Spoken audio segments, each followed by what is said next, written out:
ಓ ದಯಾಸಾಗರ, ಕರುಣಾಮೂರ್ತಿಯೇ, ಕರುಣಿಸು ಕಾಪಾಡಪ್ಪ ನನ್ನನ್ನು. ಇಲ್ಲಿವರೆಗೆ ಶ್ರಮದಿಂದ ದುಡಿದು ನನ್ನ ಕೆಲಸ ವ್ಯರ್ಥಾಗಿ ಹಾಳಾಗಿ ಹೋಗುತ್ತದಲೇ. ಇಂದು ಖರ್ಚಿಗೆ ಹಣ ಕೊಡುತ್ತೇನೆ ಅಂತೇಳಿ ನನ್ನ ತಮ್ಮಂದರಿಗೆ ಸುಳ್ಳಾಗುವ ಪ್ರಸಂಗ ಬಂತಲ್ಲಪ್ಪ ಇವತ್ತು. ಊರಾಗ ದಣಿಗಳಿಲ್ಲದ ಕಾರಣ ಸಾಲ ಕೊಡು ದಣಿಯರು ಇಲ್ರಿ. ಇದ್ದ ಬಂಗಾರವನ್ನು ಮಾರಿ ಹಣ ತರಬೇಕಂದರೆ ಪತ್ತಾರಂಗಡಿಯವರು ಧರಣಿ ಉಡಿಸಿದ್ದಾರೆ. ಅಂದಾಗ ನಾ ಏನು ಹೇಳಿ ನಮ್ಮ ತಮ್ಮಂದ್ರಿ ಏನು ಕೇಳಪ್ಪ ಈಗ.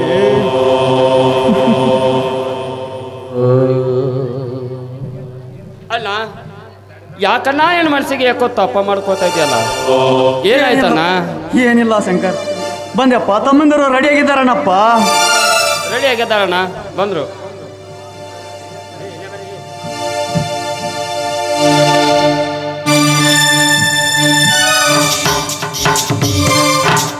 ತಮ್ಮಂದಿರ ಈಗ ಬಂದ್ರೇನಪ್ಪ? ಈಗ ಬಂದ್ವಿ. ಏಕೋ ಗಡಬಡಿಸಿ ಮಾತಾಡೋಕೆ ಏನಾಯ್ತು? ಯಾಕಣ್ಣ, ನಮಗೆ ಕಳಿಸುತ್ತಿರುವ ಹಣದಿಂದ ಏನಾದರೂ ತೊಂದರೆ ಆಯ್ತೇನಣ್ಣ? ಏನಿಲ್ಲ ತಮ್ಮಗೋಟ್ರ್ಯ, ನಿಮ್ಮ ಪರೀಕ್ಷೆ ಎಲ್ಲ ಚಂದಾಗ ಅದವನಪ್ಪ. ಚೆನ್ನಾಗಿ ಹೂಣ.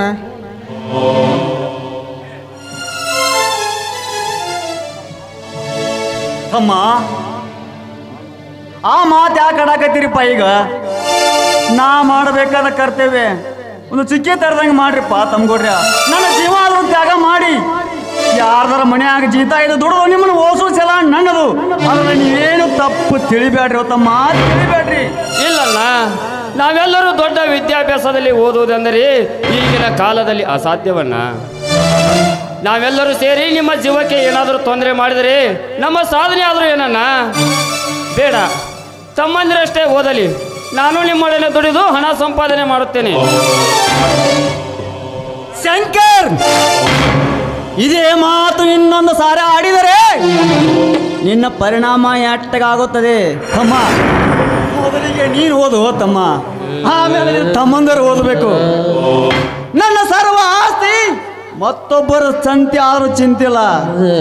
ನನ್ನ ತಮ್ಮಂದರು ಓಡಿ ಈ ನಾಡನ್ನು ಬೆಳಗುವ ಜ್ಯೋತಿ ಆಗ್ಬೇಕು ತಮಗ, ಜ್ಯೋತಿ ಆಗ್ಬೇಕು. ಇಲ್ಲಣ್ಣ, ನೀನು ಪೇಚಾಡುವುದನ್ನು ನಾನು ಮರೆಯಲಿಲ್ಲ ಅಂತ ಕೇಳಿದೆ. ಅದಕ್ಕಾಗಿ ಈ ಮಾತು ಹೇಳಿದೆ ಅಣ್ಣ. ನನ್ನನ್ನು ಕ್ಷಮಿಸಿ ಬಿಡಣ್ಣ. ಆಯ್ತಪ್ಪ. ಹೌದು ಶಂಕರ್, ವಿಧಿ ಎದುರಾಗಿ ನಿಂತಾಗ ನಮ್ಮ ಗುರಿ ಮೂಡ್ತೇವೋ ತಮ್ಮ.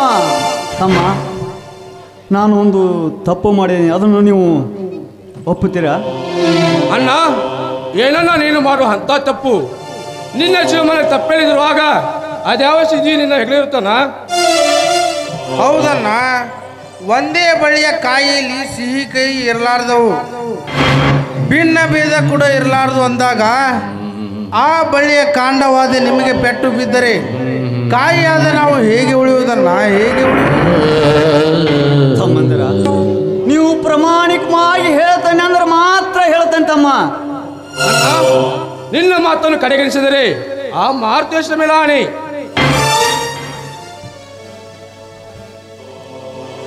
ತಮ್ಮಂದಿರ, ಒಂದೇ ಮಾತಿನಲ್ಲಿ ಹೇಳಬೇಕಂದ್ರೆ ಈ ಸುತ್ತಗಟ್ಟಿ ಊರೆಲ್ಲ ಅಡ್ಡಾಡಿದ್ರು ₹1 ಸಿಗಲಿದ್ರು ತಮ್ಗೊಡ್ರ. ನಿಮ್ಮ ಖರ್ಚಿಗೆ ಹಣ ಕೊಡ್ಬೇಕಂದ್ರೆ ಊರಾಗ ಯಾರು ಕೊಡ್ಲಿಲ್ಲಪ್ಪ ನನಗ. ಇದ್ದ 3 ತೊಲೆ ಬಂಗಾರವನ್ನು ತೆಗೆದುಕೊಂಡು ನಿಮ್ಮ ವಿದ್ಯಾಭ್ಯಾಸವನ್ನು ಮುಂದುವರೆಸ್ರಪ್ಪ. ನಿಮ್ಮ ಕಾರ್ಯ ಅಣ್ಣ, ಎಂತ ಘೋರವಾದ ಶಿಕ್ಷೆಗೆ ಗುರಿ ಮಾಡಿದೆಯೋ ನಮ್ಮನ್ನು. ದೇವರಂತಿರುವ ನೀನು ನಮ್ಮ ಕಾಲಿಗೆ ಬೀಳುವುದೇ? ಅಯ್ಯೋ ವಿಧಿಯೇ, ನಮ್ಮ ಲೇಖ ಈ ರೀತಿ ಪರೀಕ್ಷಿಸುತ್ತಿರುವೆ ತಂದೆ.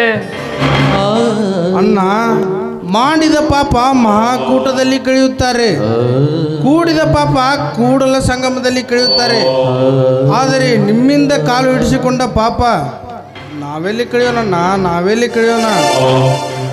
ಅಣ್ಣ, ಎಲೆ ವಿಧಿಯೇ, ಅಣ್ಣನಿಗೆ ಈ ರೀತಿ ತ್ರಾಸು ಕೊಡದೆ ನಮ್ಮನ್ನು ಬಲಿಯಾಗಿಸಿಕೊಳ್ಳಬಾರದೆ? ಅಣ್ಣ, ಹಿರಿಯಣ್ಣನೇ ಹಡೆಯ ತಂದೆ ತಾಯಿ ಎಂದು ಕೈಗಳು ಜಗಕ್ಕೆ ಸಾರುತ್ತಿರುವಾಗ ನಿಮ್ಮಿಂದ ನಾವು ಕಾಲಿಡಿಸೋದೆ ನಮಗಿನ್ನು ಓದುವುದೇ ಬೇಡ. ನೀವು ನಗುತ್ತಾ ಸಂತೋಷಿಸಿದ್ರೆ ಸಾಕು, ಅದೇ ನಮ್ಮೆಲ್ಲರ ಖುಷಿಯನ್ನ.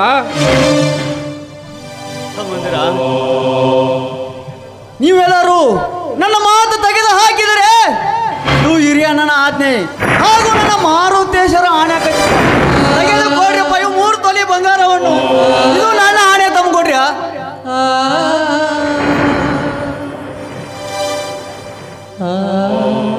ಆಯ್ತಣ್ಣ, ಅಣ್ಣನ ಮನ ನೋಯಿಸೋ ದ್ರೋಹಿಗಳು ನಾವು ಎಂದೂ ಆಗಲಾರೇವಣ್ಣ. ಅಣ್ಣ, ನಾವಿನ್ನು ಬರುತ್ತೇವೆ, ನಮಗೆ ಆಶೀರ್ವಾದ ಮಾಡ್ರಿ ಅಣ್ಣ.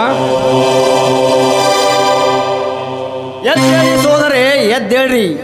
ನಾಡಿನ ನವ ಚೈತನ್ಯ ಚಿಲಿಮಿಯಾಗಿ ಬ್ರಹ್ಮ ವಿಷ್ಣು ಮಹೇಶ್ವರ ಅಂತ 6 ಗುಣ ಅಳಿದು 3 ಗುಣ ಉಳಿದು ಈ ಭೂದೇವಿ ಋಣವನ್ನು ತೀರಿಸ್ರಿ ಅಂತೇಳಿ ನನ್ನ ಮನಸ್ಫೂರ್ತಿವಾಗಿ ಆಶೀರ್ವಾದ ಮಾಡ್ತೇನೆ ತಮ್ಮ. ಹೋಗಿ ಬರ್ರಿಯಪ್ಪ, ಹೋಗಿ ಬರ್ರಿ. ಆಯ್ತಣ್ಣ, ನಮ್ಮನ್ನು ನಗು ನಗುತ್ತಾ ಹಾಡಿ ಹಾರೈಸಿ ಕಳಿಸ್ರಣ್ಣ. ಹೋಗಿ ಬರ್ರಿಯಪ್ಪ, ಹೋಗಿ ಬರ್ರಿ.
ನಡೀರಪ್ಪ ತಮ್ಮಂದಿರ, ನಡೀರಿ. ಮಾರುತೇಶ್ವರ, ಎಂಥ ರತ್ನವನ್ನು ದಯಪಾಲಿಸಿದೆಪ್ಪ.